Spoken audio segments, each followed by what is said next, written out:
Okay, I'm going to show you kind of an introduction again on how we can use this new plug and play for the makers and educators who are going to learn about microprocessors and coding. This is especially new because each of these little peripheral hardware pieces has its own microprocessor built in. I understand. These are not standard USB cables. They're a new type of cable, but they're USB. And I'm going to show you how we begin by building a program and using the simulator. This is where we go to start with MakeCode MicroBit. We click on that and it installs the general environment, new project. I'm going to call it JD1. Now, there are standard tool blocks here.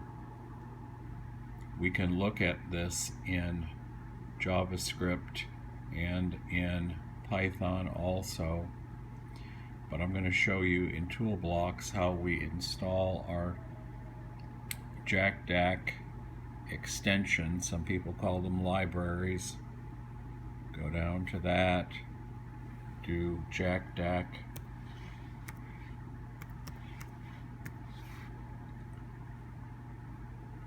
Search. We have to be on the internet for this. This is what we're going to install. Click on that. Now, here's the deal. It shows up as modules. That's the way the tool shows up in the toolbox. Modules. There's not much in it. That's all there is. How do we get the extensions or the libraries for all this new hardware that I showed you to begin with? Each one of these pieces has an extension for itself. This is a little thermometer probably. Here's how you do it. You go over here to the plus, click on that. Now you're given probably dozens of hardware extensions.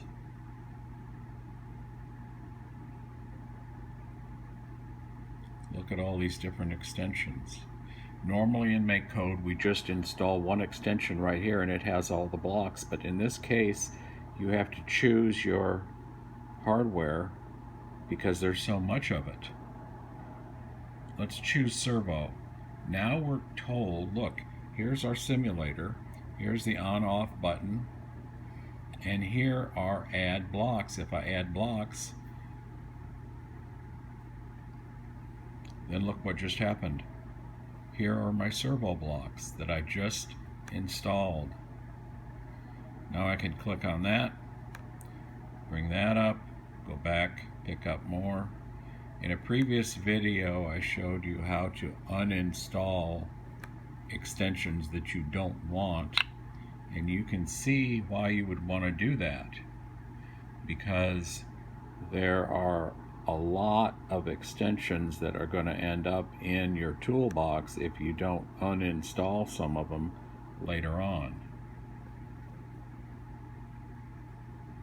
I hope this helps makers, especially who want to include a microprocessor, sensors, outputs, motors, buttons in their new projects but don't know about coding and electronics. This system is, it's going to be rolled out hopefully midsummer. It will be a wonderful addition to our armamentarium, really, for building all kinds of projects. Stay tuned.